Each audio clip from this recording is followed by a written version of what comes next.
Yo guys, karena di video sebelumnya banyak yang request untuk dibuatin video perbandingan kamera antara Samsung Galaxy A55 dengan iPhone 13. Nah, di video ini saya akan coba compare kedua HP ini, tentu saja dengan tujuan untuk melihat seberapa jauh kualitas kamera Samsung Galaxy A55 kalau dibandingkan dengan sebuah HP flagship yang kelasnya lebih tinggi dari Galaxy A55 ini. Oke, kita mulai dari hasil foto kamera utamanya terlebih dahulu. Di kondisi pencahayaan yang melimpah, bahkan terik seperti ini, foto yang dihasilkan kamera utama kedua HP ini secara warna terlihat tidak jauh berbeda dengan kontras yang lebih pekat di iPhone 13. Namun di beberapa kondisi seringkali terdapat perbedaan suhu warna foto yang cukup signifikan di kedua HP ini, yang mana suhu warna foto di Galaxy A55 lebih dominan ke cool, sedangkan di iPhone 13 terlihat lebih warm, yang secara real memang lebih mendekati temperatur cahaya pada saat pengambilan gambar dilakukan. Dalam hal dynamic range, keduanya sama-sama termasuk cukup luas dengan natural bokeh yang juga bisa dikatakan sama baiknya. Nah, untuk jangkauan zoom in kamera utamanya, di sini Galaxy A55 bisa ngezoom sampai 10 kali digital zoom, sedangkan di iPhone 13 maksimal di 5 kali digital zoom saja. Dan terkhusus dalam hal skin tone atau warna kulit objek, sebenarnya di beberapa sampel foto ini sekilas nampak tidak jauh berbeda. Hanya saja kalau diperhatikan lebih dalam, tuningan warna kulit di Galaxy A55 di sini dibuat sedikit lebih putih. Sedangkan di iPhone 13 terlihat lebih pekat dengan detail yang berasa lebih dapat, sehingga secara umum foto yang dihasilkan dengan objek orang seperti ini terkesan lebih hidup. Hal seperti ini juga cukup jelas terlihat ketika kita menggunakan mode potret di kedua HP ini. Ya, seperti yang kalian lihat dari beberapa sampel potret ini, skin tone objek yang dihasilkan kedua HP ini memiliki karakter yang sedikit berbeda. Ditambah lagi kontras objek juga berasa lebih kuat di Galaxy A55. Dalam hal akurasi warna foto, secara umum lebih mendekati natural di iPhone 13 dengan warna yang lebih hidup, ditambah lagi suhu warna fotonya juga lebih mirip dengan kondisi aslinya. Walau demikian, dalam hal yang tidak kalah penting pada sebuah foto potret, yaitu separasi blur, secara mengejutkan Galaxy A55 juga mampu menghasilkan cuttingan objek yang terbilang cukup rapi, seperti halnya di iPhone 13. Dan untuk hasil jepretan kamera ultrawide-nya, di sini secara FOV Galaxy A55 lebih wide dengan luas pandang foto yang mencapai 123 derajat berbanding 120 derajat saja di iPhone 13. Dari segi tuningan warna maupun kontrasnya masing-masing terbilang cukup identik dengan hasil foto kamera utamanya tadi, ditambah lagi dynamic range-nya juga terlihat sama-sama luas, baik ketika di outdoor maupun ketika pengambilan gambar dilakukan di indoor seperti ini. Nah, untuk perbandingan hasil foto selfie-nya, seperti yang terlihat secara warna berasa lebih hidup di iPhone 13 dengan detail wajah yang lebih dapat.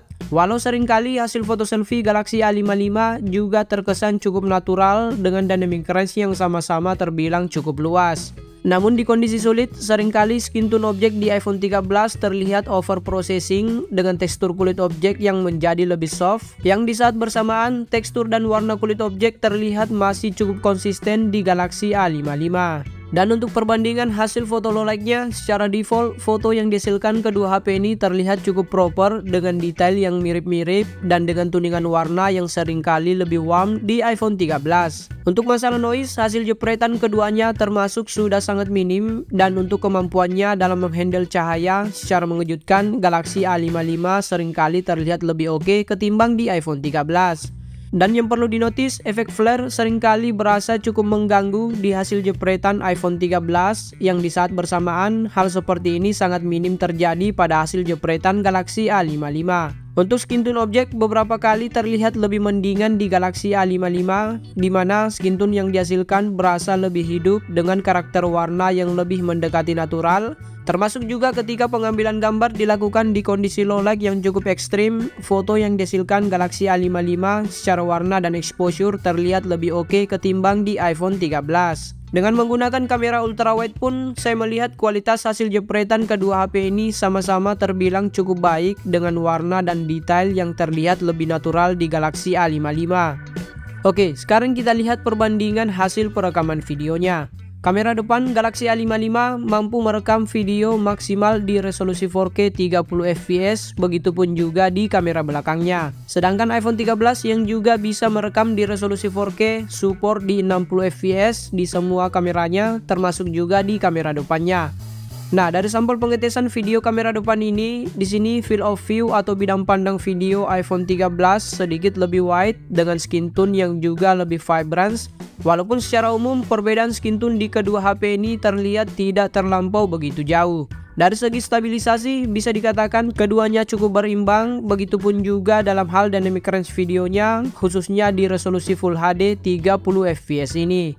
Nah, naik ke Full HD 60 fps, di sini secara mengejutkan video Galaxy A55 seringkali terlihat lebih oke, khususnya dalam hal dynamic range-nya. Ya, kalau kalian perhatikan detail objek dan background video di Galaxy A55 secara bersamaan masih terekspos dengan cukup jelas ketimbang di iPhone 13, terutama ketika posisi objek berada di kondisi backlight. Naik ke resolusi 4K 30 fps, di sini video kedua HP ini terlihat memiliki kualitas yang tidak jauh berbeda, khususnya dalam hal stabilisasi dan dynamic range videonya. Walau demikian, menurut saya field of view yang lebih wide ditambah skin tone objek yang juga berasa lebih hidup tetap menjadi keunggulan iPhone 13 di skenario perekaman video kamera depan ini. Dan dari sampel pengetesan ini bisa dikatakan Samsung Galaxy A55 overall juga memiliki kualitas video yang cukup bersaing dengan video yang dihasilkan iPhone 13. Nah, untuk perbandingan video kamera belakangnya, khususnya di resolusi Full HD 30 fps, di sini video yang dihasilkan kedua HP ini memiliki kestabilan yang terlihat sama baiknya dengan rentang dinamis atau dynamic range yang sama-sama terbilang cukup luas. Namun kalau kalian perhatikan, di sini beberapa kali terjadi perubahan suhu warna video di Galaxy A55, yang mana hal seperti ini tidak terjadi di video iPhone 13. Naik ke 60 fps, di sini lagi-lagi Galaxy A55 juga mampu menghasilkan video yang secara kualitas tidak jauh berbeda dengan video iPhone 13, khususnya dalam hal stabilisasi dan dynamic range-nya. Hanya saja di settingan ini beberapa warna di video Galaxy A55 terlihat sedikit lebih vibrant ketimbang di video iPhone 13. Hal yang tidak jauh berbeda juga terlihat ketika settingan videonya kita naikkan ke resolusi 4K 30 fps. Dan kalau kalian notice di settingan ini juga beberapa kali terjadi perubahan suhu warna video yang cukup signifikan di Galaxy A55. Walau demikian, dalam hal yang tidak kalah penting seperti stabilisasi, dynamic range, dan juga ketajaman videonya, Galaxy A55 mampu mengimbangi iPhone 13 baik di settingan Full HD tadi maupun di resolusi 4K 30 fps ini. Bahkan kemampuan zoom in videonya, Galaxy A55 bisa ngezoom hingga 10 kali digital zoom, sedangkan iPhone 13 maksimal hanya di 3 kali digital zoom saja. Nah, beralih ke kamera ultrawide-nya di resolusi 4K 30 fps, di sini dalam hal kestabilan video juga terlihat sama baiknya, begitupun juga dalam hal rentang dinamis atau dynamic range videonya. Beberapa warna yang terlihat lebih vibrant di hasil perekaman video kamera utamanya tadi juga masih terlihat di hasil video ultrawide Galaxy A55 ini. Walau demikian, kalau kalian perhatikan di sini video yang dihasilkan Galaxy A55 juga bisa dikatakan memiliki kualitas yang tidak jauh berbeda dengan video yang dihasilkan iPhone 13. Nah, lanjut ke perbandingan perekaman video low light-nya. Di sini bisa kalian lihat secara exposure dibuat lebih terang di Galaxy A55, walau seringkali masih terdapat jitter halus ketika perekaman dilakukan sambil berjalan seperti ini. Namun untuk masalah flare videonya tetap lebih berasa di iPhone 13, dan untuk masalah noise-nya keduanya terlihat sudah sangat minim, khususnya di kondisi low light seperti ini. Dan untuk kemampuan autofokusnya, kedua HP ini bisa dikatakan sama baiknya, di mana autofokus kedua HP ini terlihat sama-sama responsif dan terbilang smooth ketika berpindah dari fokus jauh ke fokus dekat, dan begitupun juga sebaliknya. Nah, sebagai kesimpulan, berdasarkan perbandingan yang telah kita lihat barusan, dari pandangan saya, kualitas kamera Samsung Galaxy A55 sudah cukup mendekati, bahkan di beberapa bagian terlihat lebih baik dari iPhone 13, baik dalam hal foto maupun dari segi videografinya. Dan seperti biasa, kalau dirasa berguna, jangan lupa like-nya, dan sebisa mungkin tuliskan pendapat kalian di kolom komentar di bawah. Terima kasih semuanya, dan sampai jumpa di video lainnya.